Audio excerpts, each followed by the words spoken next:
Assalomu alaykum hammaga. Demak, sizlar bilan bugun IELTS'ning multiple choice savol turini qanday to'g'ri ishlashni o'rganamiz. Ismim Alisher Abduxobov va shaxsiy IELTS ballim overall 9 va listeningdan ham 6 marta 9 ballni qo'lga kiritganman. Va bugungi darsimizda sizlar bilan Xudo xohlasa listeningda multiple choice'ga qanday to'g'ri yondashish kerak va xatolardan qanday qochish kerakligi haqida gaplashamiz va bu quruq maslahatlar emas, balki darsni o'zida o'sha practice qilib amaliyotda ko'rsatib beraman.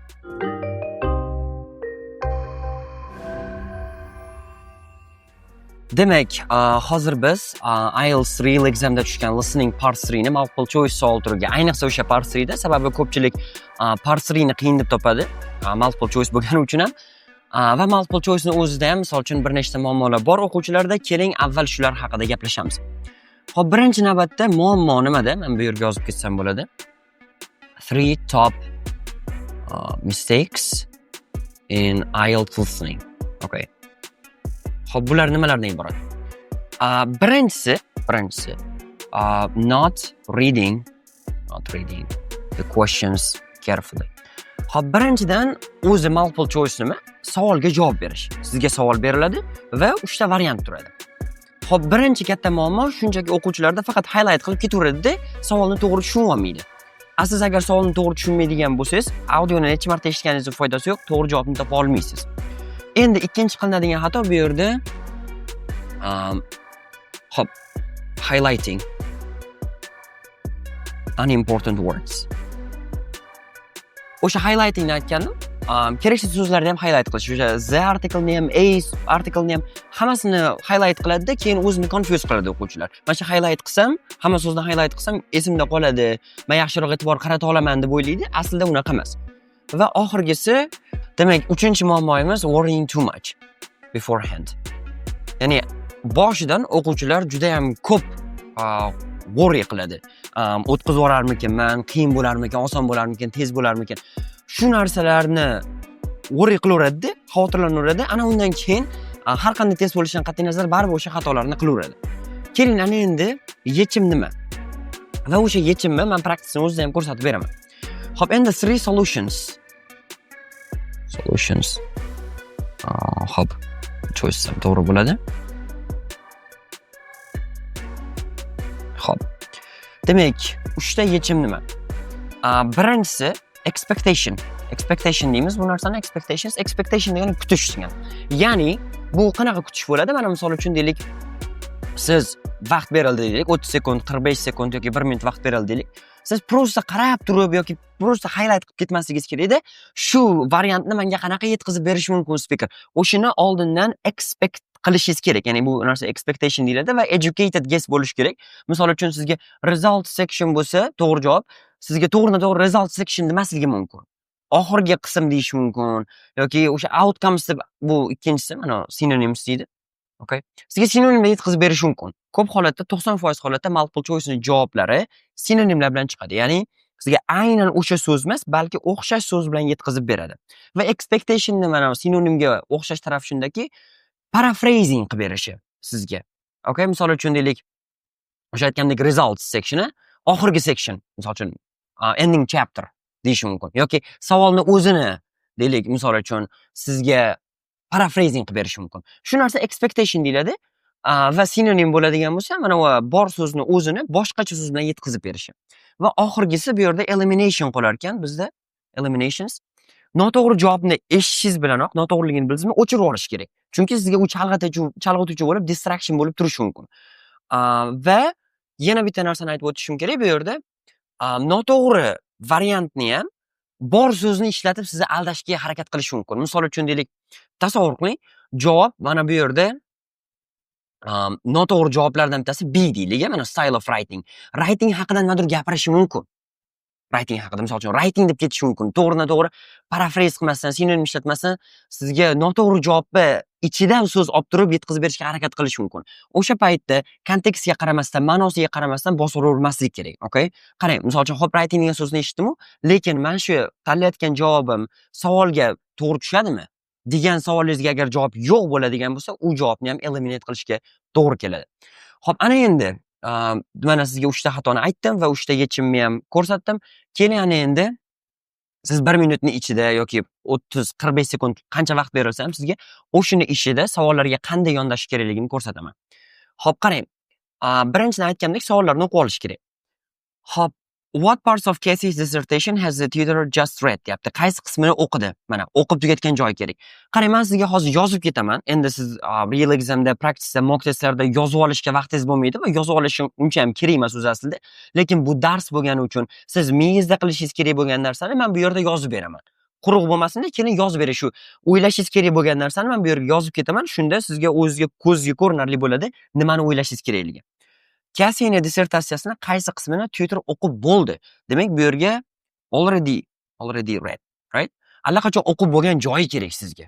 Okay? U o'qimoqchi bo'lgani, hali yakuniga yetmagan emas, balki demak, hozir men savolda nima deyapti?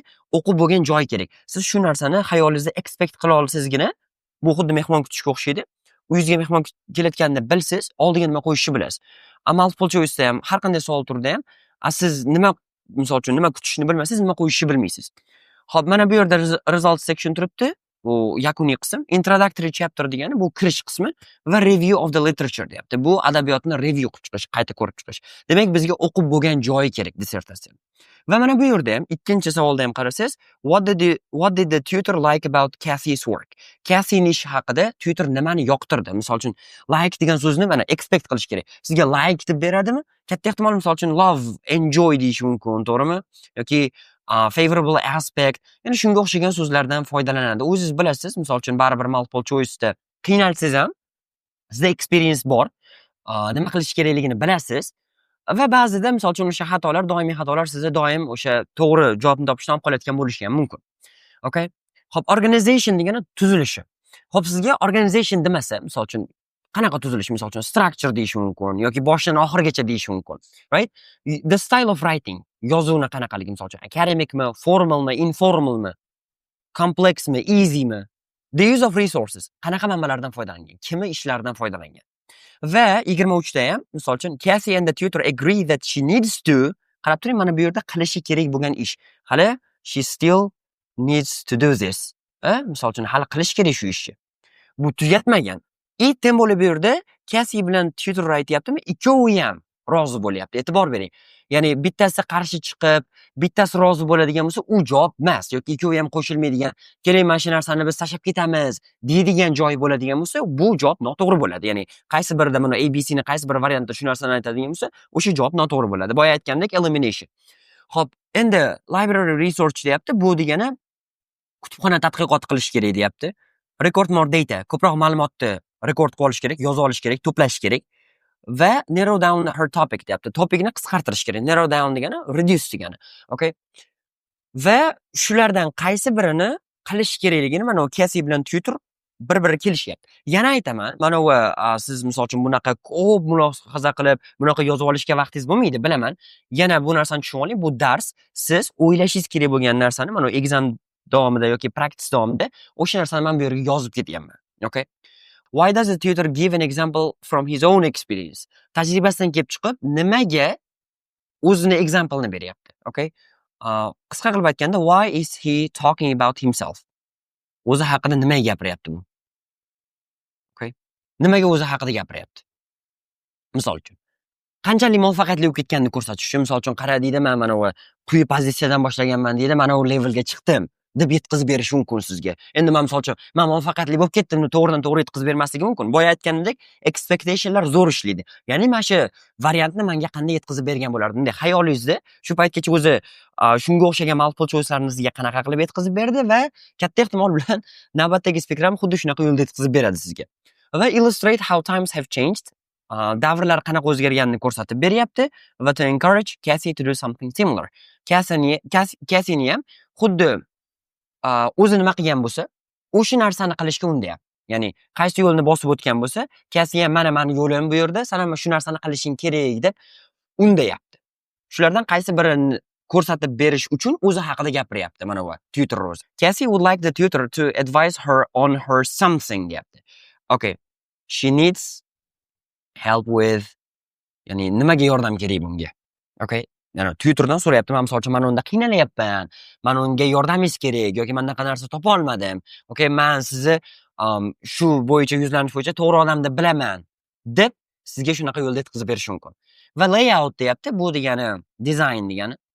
Bibliography bu o'sha kitob, gazeta, resurslar va appendices degani bu qaysi resursdan manba olayotganini ko'rsatib qo'yadi. Okay, B bilan Cga o'xshash tarafi shundaki, bibliography bilan appendice ham deyarli bir xil narsa bo'lishi mumkin, lekin bibliography bu aynan spesifik o'sha gazeta, jurnallar bo'ladigan bo'lsa, appendicega keladigan bo'lsak, har qanday resurs siz o'zingizni ishingizni yaratishingiz uchun har qanday resursni appendice deydi. Va what is Cassie going to do next?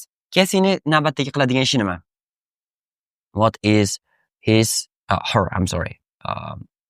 next thing to do? Keyin nima qilyapti? Hozirda ish qilyapti. Navbatdagi qiladigan ishi nima? Try out some software. Bu degani programmani try out degani bu harakat qilib ko'rish, ishlatib ko'rish. Go to a seminar deyapti. Seminarga borish va design a new type of pump deyapti.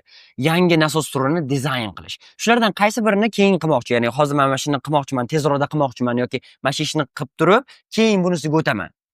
Desa o'sha navbatdagi qilayotgan ish bo'ladi. Okay. Oxirida qiladigan ish kerak emas bizga. Hozirgidan boshlab keyingi qiladigan ish kerak. Xullas, mana shu narsalarni, mana misol uchun savollarni, mana misol uchun sizga qanaqa yo'lda yetkazib berish mumkin. Javoblarni ham misol uchun expectation sinonimlar zo'r ishlaydi va javobni demak siz maksimal to'g'ri topishingizga yordam beradi bu narsa. Okay. Kerak bo'lsa umuman xato qilmasligingizga.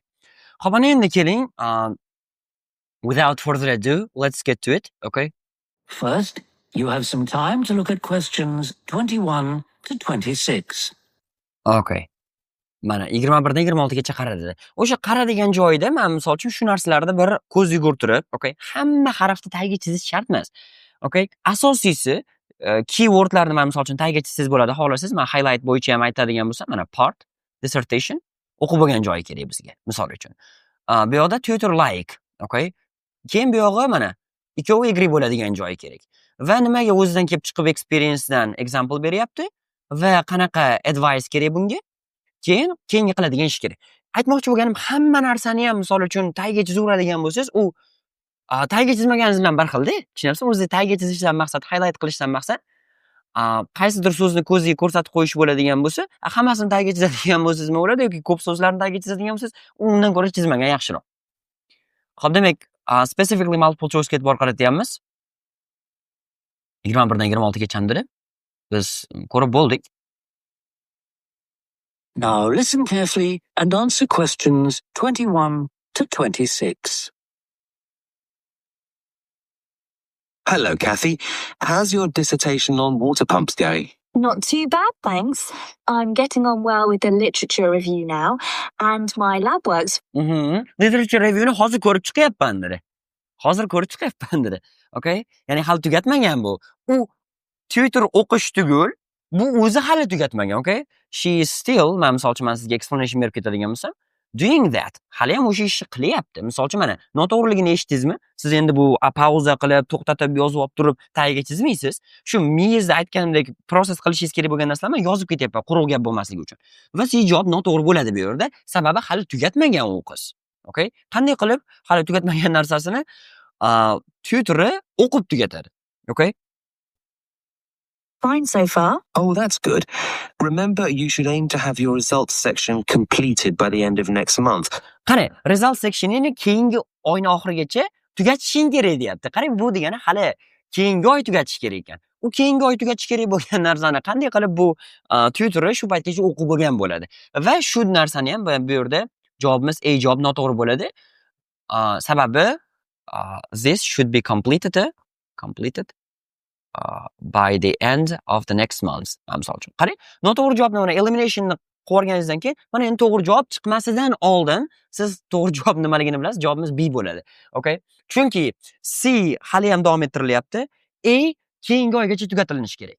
Ikkovini ham hali bu qizni o'zi tugatgani yo'q. Qanday qilib o'qituvchisi o'qib tugatadi hali bu qizni o'zi tugatmagan narsani. Va mana buni B ni qanday to'g'ri javob bo'lishini ko'rib kelsangiz bo'ladi. So there's plenty of time to finalize the whole thing by the summer deadline. Anyway, it looks like you're on track. I've been through your first chapter now. I've been through your first chapter now dedi. Birinchi chapterini o'qib chiqdim dedi. Birinchi chapter nima? Introductory chapter, ya'ni introduction bu. Okay? Ya'ni birinchi chapter bu o'zi essayda ham xuddi shunaqa-ku, introduction birinchi paragraf hisoblanadi. Va o'shini ko'rib chiqdim dedi. I've been through dedi, mana qarang. I've been through. Your first chapter now. Ha? Misol uchun birinchi chapteringni ko'rib chiqdim der. You see, mana introductory chapterni ko'rib chiqqan. Endi davom etamiz. And I was quite impressed. I was quite impressed. Okay. O'qib bo'lgandan keyin impress bo'ladi. It's a relief. Well, sometimes your sentences are a little long. Aha, sani gaplaring uzun deyapti. Qarang, sani gaplaring little long deyapti. Nimasi bo'ladi? Negative feedback bu. Sani gaplaring uzun bo'lib ketib qopti deyapti. Ya'ni o'zi odatda ham, misol uchun, o'qituvchingiz sizga sani essayingda gaplaring uzun bo'lib ketibdi desa, u positive feedback bermayapti, yoqtirmagandan gapiradi buni. Okay? Bu degani sentences are a little too long bo'ladigan bo'lsa, qo'yishapmiz bu yerda. Xo'p, demak, gaplaring ko'proq uzun bo'lib ketib qolgan deyapti. Ya'ni writingini yoqtirmagan, ya'ni yozilish stilini yoqtirmagan. Tushunyapsizmi? Ya'ni gaplar uzun bo'lib ketib qolgan. Xo'p, And over complex. mana over complexdir. Qarang, haddan tashqari murakkabdir. And over complex. Mana bu bunaqa positive feedback bunaqa bo'lmaydi. Okay? Murakkab bo'lib ketib qolibdi degan feedback bo'lmaydi. But the overall structure of the piece is very clear. Aha, overall structure is very clear deyapti. Juda ham aniq bo'lgan joyi bu structure o'zi qanaqa tuzilganligi. Va javobimiz A bo'ladi bu yerda. Okay? Very clear deyaptimi? Ya'ni juda ham tiniq deyaptimi? Juda ham aniq deyaptimi? Demak, tutor yoqtirgandan aniq deyapti. Au yoqtirmaganda mashina ustida ham ishlashing kerak deb feedback berardi, okay? The overall structure is very clear. Siz mana unaqa narsani, mana bunaqa deylik, mana qilib ketyapman, note qilib ketyapman. Siz bir marta o'sha listening under examination conditions qilib bo'lganingizdan keyin men yana aytaman, o'ylashingiz kerak bo'lgan narsalarni yozib ketyapman bu yerda. Eshitib, analiz qilishingiz kerak bo'lgan narsani o'sha paytda at the same time audioni eshitgan paytingizda va ana undan keyin qilib bo'lganingizdan keyin bu narsalarni mana misol uchun bitta daftarmi, varog'i olasizda, "Xo'p, javob nima bo'ldi? Nima speaker nima degani uchun men bu javobni olyapman? Nima savolda mana bu yerda chalg'ib ketdimki, shu narsani noto'g'ri oldim deb o'zingizga xulosa qilib ketsangiz bo'ladi. Mana shu ham zo'r ishlaydi. Okay? Bu narsani evidence based jadval deyiladi. Okay? Xo'p, ana endi keyingisi. I'd recommend you get a critical friend to go through it with you. Do'sting bilan nima qilib chiqdi? Feedback ko'rib chiqdi. Then, once you've built in citations of other work in the field, I think it'll be pretty good. Oh, thanks. Qarang, hattoki seni aytmadi ham-da, ba'zida aytmaydi ham. Okay? Ba'zida aytmaydi. Misol uchun, majburiyati yo'q hamma mana speakerlarda hamma javoblarni aytib chiqishga. Okay? So, as you can see guys, javobimiz A bo'lyapti. Ana, smooth ketadi. Elimination, synonym va bu yoqda expectationlar sizga to'g'ri javobni topishingizga yordam beradi. Okay? Va bu narsani under examination conditions ham qilib ketsangiz bo'ladi. I was pleased I decided to focus on water pumps. You seem to be testing an appropriate range of pump design. Lots of students make the mistake of either restricting their range too much Range'ini ko'p restrict qiladi, cheklab yuboradi-da. or conversely, not narrowing it down enough. Narrowing it down enough. Ya'ni ba'zida dedi o'sha nima qila olmaydi, qisqartira olmaydi. Yetarlicha qisqartira olmaydi. Va ikkovi ham xato ekan. Tushunyapsizmi? Mana ikkovi ham misol uchun juda ham qisqartirib yuborish ham, yetarlicha qisqartirib olmaslik ham xato ekan. Tushunyapsizmi? Mana bu narsa xato ekan. Mana shu narsani qilish. Bo'ldi, bu javobimiz bu yerda no bo'ladi. Ya'ni it's a mistake, you know? It's a mistake to do this. Bu narsani qilish xato ekan. Ya'ni ham juda ham narrow qilib yuborish ham va yetarlicha narrow qilmaslik ham. Ya'ni bu narsa ikkovi holatda ham either way wrong. Okay? Xo'p, endi nima qilish kerak shuning o'rniga bo'pti? You've managed to avoid those twin traps. Mana twin traps dedi. Twin nima? Egizak. O'sha ikkita xatodan qochishga muvaffaqiyatli amalga oshiribsan shu narsani, muvaffaqiyatli chiqibdi deyapti. However, I think you'd get more convincing results if you took some additional measurements. Agar deyapti san additional measurement olganingda, yana qo'shimcha ma'lumot yiqqaningda deyapti, convincing bo'lardi, ishonarli bo'lardi san aytayotgan gaplaring deyapti. You see? Agar shunaqa qilganingda zo'r bo'lardi deyapti, conditional to da gapiryapti. Conditional to nima? Misol uchun maslahat berilishda ham ishlatiladi. Bu o'tmish ekan deb turib, mana o'tmishda gapirdi-ku, yo'q, conditional to da gapiryapti. Okay? Va took additional measurements. Shunaqa qilganingda yana ham convincing roq bo'lardi sani ishing deyapti. Ya'ni bu degani shuni ustida ishlash kerak deganda. I've noted exactly what I mean on your work. Yes, I thought that might be necessary, and I know I need to get down to some more library work too. Kutubxonada ham ish qilishim kerak dedi. Well, I don't think that's essential at the moment. Qarang, men essential deb o'ylamayman deyapti. U A'ni qarang. Oh, right. So, Aha. what do you suggest? Mana qarang. Ketdi javob. Noto'g'ri. Okay. Ya'ni it is not essential. Muhim emas ekan bu narsa. Muhim bo'lmagan narsani qilish ham keragi yo'q. Alright? So, ana endi keyingisiga o'tadigan bo'lsak, I do next? Repeat my last experiment using different variables? Well, you could have a word with James Higgins tomorrow. He's coming here to give a lecture on hydraulics to the faculty, mana kimdir leksiya bergani kelyapti, o'sha bilan gaplashishing kerak dedi. and it would be a great chance to have a chat with him, Aha, chat qilsang zo'r shans bo'ladi senga deyapti.